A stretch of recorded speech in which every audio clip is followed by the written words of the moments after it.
Tiempo de entrevista en La Burbuja, en este caso con una de las periodistas que más lo petan, que es ahora la terminología que se usa en las redes sociales, y en nuestra querida Elena Berberana. Elena, ¿qué tal? ¿Cómo estás? ¿Qué tal, Josué? Encantada de estar en Periodista Digital, uno de los pocos medios que informan con veracidad y contrastando las noticias, ¿eh? Hoy en día es una aguja en un pajar. Hombre, absolutamente. La verdad que hay mucha carencia de esto, y por eso aquí pues hacemos gala de ello. Elena, ¿qué es lo que más te preocupa en el panorama que estamos viviendo, tanto a nivel nacional como a nivel global? Si tuvieras que decir una preocupación, ¿qué podrías definir? Pues una preocupación sería que después del 23 de julio todo siga igual, porque creo que es lo que va a pasar. Como la canción de Julio Iglesias. La vida sigue igual. Si es que Julio Iglesias era un sabio. Hombre, también. por favor. Absolutamente. Pues sí, porque es verdad que está todo el mundo, veo y cierto entusiasmo por el cambio que pueda haber con Feijóo y con estos pactos que en algunos casos, como el de Valencia, pues está siendo todo un éxito, ¿no? Entre PP y Vox, y se avecina, según he podido leer en diarios valencianos, pues un cambio muy necesario también. Pero no creo que Feijóo de verdad vaya a hacer mucho más allá de lo que Pedro Sánchez nos viene sometiendo a la población. Porque esto nada más que te tienes que ir a las cafeterías, tomarte un café y escuchar las conversaciones. Yo llevo como 2 semanas que me voy con mi bebé, claro, a desayunar, y solo escucho a la gente hablar de dinero, de preocupación, de cómo pagan el alquiler, de que no encuentran trabajo, de la presión fiscal a la que están sometidos, de Hacienda, que ahora tienen que hacer la declaración, que se acaba el tiempo. O sea, es decir, hay una, digamos, kilómetros, años luz, la política de los verdaderos problemas de la gente. Y veo que estamos imbuidos, incluso, y hago autocrítica a los medios de comunicación, en este show político que es muy del zasca, ¿no? Estamos muy a ver qué dice Ayuso, cómo contesta a Mónica García, a ver ahora qué es lo que pasa con estos pactos, pero que al final hay una administración, un Estado elefantiásico que está exprimiendo a impuestos, que la vivienda es insostenible, los precios de la vivienda, y que los españoles están cada vez peor, y que no sé si se va a atajar y si Feijóo va a ser capaz de atajar y derogar todas esas leyes nefastas a las que Pedro Sánchez pues ha subyugado a los españoles. Y voy a utilizar una expresión cursi, que es la de la política ficción. Vamos a hacer política ficción, pero si Elena Berberana tuviese la posibilidad del 23 de julio tener el BOE en su mano, ¿qué 3 cosas o 5 cambiaría ipso facto? ¿Qué sería lo que debería cambiarse en España si Elena Berberana tuviese esa posibilidad? Bueno, para empezar, derogaría la ley de la vivienda. Eso para empezar. Y que yo no la llamo ley de la vivienda, la llamo ley Ocupa. La ley de los Ocupa, la ley de los delincuentes. Esa, la primera, porque desde luego eso está sometiendo al país a una ansiedad tremenda, un país que no tiene la clase media, la clase trabajadora. Ya no digo clase media, porque clase media se ha convertido en clase baja. Más del 50% este verano no se van a poder ir de vacaciones, y no por Pedro Sánchez, porque haya convocado las elecciones el 23 de julio, sino porque no tiene dinero. O sea, las vacaciones es imposible ya, ¿no? Antes sí que podían salir, ya no. Bueno, pues esa clase media, esa clase trabajadora, esa clase que está viéndose cada vez con su bolsillo más sufriente y expoliado por la administración pública y por estos políticos, bien, pues no puede disfrutar de poder alquilar su vivienda tranquilamente y tener esos ingresos extra, o incluso poder ir a esa residencia que tenía la clase media española en la costa, porque está ocupada, porque la tiene que tener cerrada, porque vive en un sin vivir, que es vivir sin vivir. Bueno. Con lo cual, lo primero es eso. Si no tienes derecho a estar en tu casa tranquilo, si no puedes ir a comprar una barra de pan sin que te ocupe en tu casa, sin tener ese miedo, esto no hay país. El país que lo cierren y lo cancelen directamente. Un Estado fallido. O sea, es un Estado fallido total, una nación fallida, políticos fallidos. Pero es que también los españoles tenemos que hacer autocrítica. Es que hay millones de españoles que votan eso. Es que hay millones de españoles que votan leyes que favorecen a los delincuentes. Es que hay millones de españoles que les da igual también, incluso. O hay también una parte de españoles que son terroristas, y hay una parte de españoles que son separatistas, y hay una parte de españoles que son así. Y sí. Al menos filos separatistas o filoterroristas. Es que es así, que les hace gracia. Es nuestra historia, es la nación, y es así, los apoya o simpatizan o como bien dices. Entonces, la ley de la vivienda es lo primero y después, por favor, bajar impuestos, reducir el gasto público, sobre todo de la clase parasitaria política, no digo ya del Estado en sí, de los funcionarios, que también habría que hacer una revisión. Porque cada vez que se encuentra un político en la situación de unas elecciones, pues saca concursos públicos para así tener votos o a través de subsidios. Eso lo hemos visto mucho en Andalucía. Bueno, pues bajar impuestos no puede ser que la nómina de los españoles, el 50% esté dedicada a pagar durante todo el año, o sea, a pagar los impuestos, a pagar a toda esta clase parasitaria política. Es que más del 50%. Hasta junio no empezamos a cobrar nuestra nómina. Es decir, hasta los 6 primeros meses del año estamos pagando todo lo que es el Estado y después dicen los españoles, ¿y qué revierte en mí? Nada, porque al final se tienen que sacar un seguro privado, se tienen que estar haciendo... O sea, el Estado no está cumpliendo con los deberes que debería.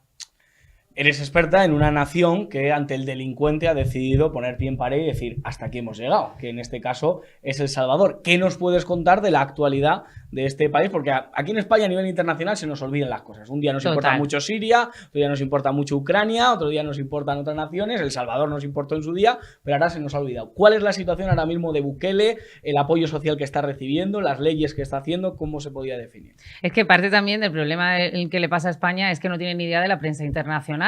Cree que todo lo que está viviendo el español aquí es el único mundo que existe y no hay más fronteras, que después está Mordor. Entonces, pues no, vamos a ver, que no es Finisterre, que hay más mundo.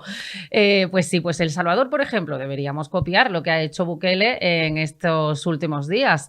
Hizo tres propuestas en su último discurso a la nación, que fue, bueno, todo un éxito, muy aplaudido. Una de ellas era no ya la guerra contra las pandillas, que esa la está saldando con un éxito increíble, sino ya la guerra contra la corrupción. Para ello ha reducido el Estado, y cuando dice reducir el Estado, ha reducido la clase parasitaria política de 262 alcaldías a 44 alcaldes. Pero con esto ha logrado reducir un 250 millones de dólares porque todos estos alcaldes tenían a su vez concejales, asistentes, jefes de prensa, todos estos plumillas que van alrededor, pelotas y que estaban enganchados como vampiros al presupuesto público de los salvadoreños. Imagínate, Josué, además con la economía tan dolida y sufriente que tienen allí en El Salvador y de la que se están poco a poco recuperando. Con lo cual le ha declarado la guerra a la corrupción de esta manera. De hecho, él mismo ha dicho, como un país de 21.000 kilómetros cuadrados tenemos 242 alcaldías. Es absurdo. ¿Y qué ha hecho? Aunarlo todo en jurisdicciones, que esto antes era así en España. Pero bueno, de eso sabemos mucho, de asistentes, de concejales, de pelotas alrededor de los políticos, asesores, de toda esta gente. Esto sabemos mucho en España. Bueno, pues allí, de un plumazo, Bukele los ha eliminado. Y no se ha caído el país, no se ha muerto todo el mundo, ni nada. ha ido al CRAR el 29. No ha pasado absolutamente nada. Se puede vivir nada. sin todo ese estado fantástico, ¿no? Total. Y después, por ejemplo, otra de las medidas es la bajada de impuestos a las tecnológicas, a empresas tecnológicas, para que tengan en El Salvador un sitio donde ir y empezar a prosperar, ¿no? Esas empresas que encuentran tantos escollos burocráticos como, por ejemplo, en España, que recuerdo que ha venido aquí más de algún jefe de startup importante, que no puedo decir el nombre, pero sé que estuve hablando con él, una persona multimillonaria prácticamente, y me dijo que salió huyendo del país porque era imposible aquí con la burocracia, con todo lo que le pedía el político de turno. Esto sucedió en Andalucía con el PSOE y se fue, cogió su yate y se fue. Y dijo, bueno, pues yo quería abrir aquí una empresa con 500 puestos de trabajo y me es imposible porque no me dejan. Esto no puede suceder. Claro, y en cambio en El Salvador facilidades y ayudas. Todo facilidades, burocracia mucho más ágil que aquí, por supuesto. No te encuentras con 50 funcionarios para abrir una panadería, ¿no? Por ejemplo, que es terrible. Y eso lo han lo han eliminado. Y, por supuesto, la seguridad. Ya están teniendo seguridad, se está consolidando como uno de los países más seguros de Hispanoamérica, hasta ahora mismo el número 1, por encima ya de incluso de otros países que iban mucho mejor, como Chile, que Chile desde luego está cayendo, pero ni hablemos, ¿no? Y en cuanto a delincuencia, en cuanto a criminalidad, con lo cual Bukele al final lo que demuestra es que se puede hacer, es decir, que si un político quiere acabar con la inseguridad, se acaba. Si un político quiere que el país prospere económicamente, lo hace. Pero, claro, no solo podemos confiar en los políticos como si fueran mesías. El pueblo tiene que ser consciente y tener esa crítica también. Y yo, como siempre digo, cada país tiene el presidente que se merece. A lo mejor nos merecemos a Pedro Sánchez. Bueno, la mitad del país casi lo apoya a la izquierda, la mitad de los españoles. Pues bueno, es que es lo que tenemos, esa es la democracia. Y la democracia es, pues, sufrir lo que la gran mayoría, pues, nos impone. Impone de alguna manera. Y dirán, eres una dictadora que abogas por la dictadura, que eso también me lo dicen. Bueno, no significa que porque critique la democracia actual, que me parece una basura, y sobre todo la partitocracia en la que estamos también sometidos, significa que ahora quiera una dictadura. Pero desde luego, nuestra democracia adolece por muchos lados. Decía que la vamos a España porque no nos gusta. O sea, que creo que se puede criticar aquello que se quiere y aquello que, oye, que se puede defender, como en nuestra España. Para acabar, Elena, que siempre es un placer tenerte. Has hablado de la ciudadanía, de la clase política. ¿Qué le puedes reprochar a cada uno de estos sectores? A los políticos, ¿qué mensaje lanzarle, decirle, si los tuvieras enfrente a alguno de estos representantes, a Feijóo, a Sánchez, a Abascal, poder lanzarles un mensaje? Y a la ciudadanía, viendo que sigue apoyando a socialistas, viendo que sigue teniendo estas tendencias, ¿qué mensaje poder lanzarles? Bueno, a los políticos no se le puede lanzar ningún tipo de mensaje, porque los políticos están hechos de otra piel. Ellos, la mayoría de políticos que yo he conocido personalmente, he intentado hablar con ellos, son personas bastante cínicas. ¿Por qué? Porque pueden tomar medidas que a la población les afecta muy de lleno y pueden seguir durmiendo. O sea, imagínate, ¿no? Todo lo que ha hecho Sánchez y sigue durmiendo. Y no necesita ningún tipo Decía que no iba a dormir por la noche. De tila, ¿eh? Decía que no iba a poder dormir por la noche con Pablo Iglesias, pero al final ha dormido 4 años a pierna suelta. Claro que sí. Y sobre todo, bueno, pues si me escucharan, porque son así de cínicos y la mayoría no escuchan, a mí el único político que le doy, bueno, que diría que tengo un voto de confianza todavía es Abascal, porque no ha tocado poder.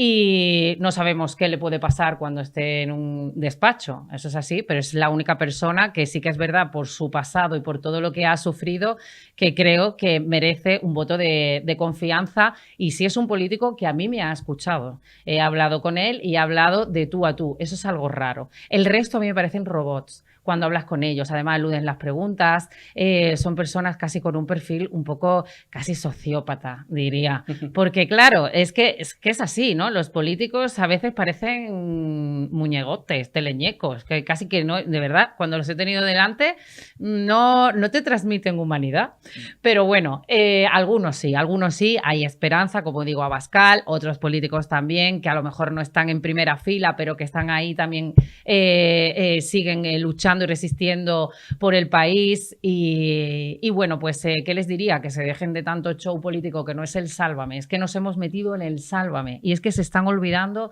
de todas esas leyes que tienen que derogar y de todo lo que está viviendo la gente a pie de calle. Se han olvidado, se han convertido en élite y suele pasar, cuando tienes la vida solucionada no te acuerdas del que no la tiene, y esta gente, la mayoría, pues tienen la vida solucionada, Feijóo también, y es muy difícil ponerse en los pies de la persona que cada mañana pues tiene que ir a trabajar, jornadas maratonianas de un autónomo, no les entra en la cabeza. Entonces, lo primero, que se dejen de ese show político y de las redes sociales, que es el mayor daño que creo que está haciendo la política actualmente. En el Parlamento se hacen vídeos para redes sociales. Ayuso en la Asamblea hace vídeos para redes sociales.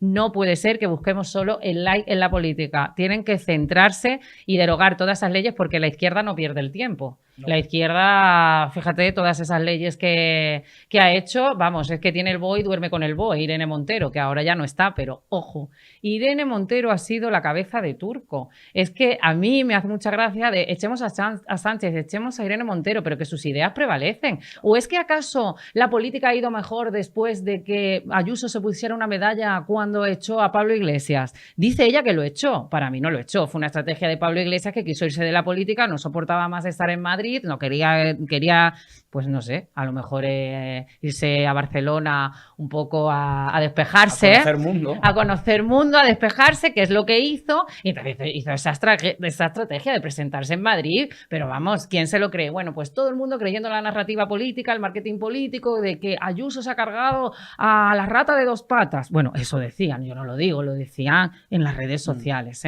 Y bien, y al final, ¿qué ha pasado? ¿Se ha ido Pablo Iglesias? ¿Se ha ido mejor? ¿Ha ido mejor la política? Para nada. ¿Se va a ir Irene Montero y va a ir mejor? Por favor, no. ¿Se va a ir Sánchez y va a ir mejor? No, en absoluto. Las ideas prevalecen y hay que combatir esas ideas y los rostros van a estar ahí siempre defendiéndolas. Quedan las Nadias Calviño, quedan esta Montero, que es nefasta también, queda todo este PSOE Marlaska, que es lo mismo que Sánchez. O sea, que no pensemos que por echar a Sánchez se acaban los problemas en España, ni muchísimo menos.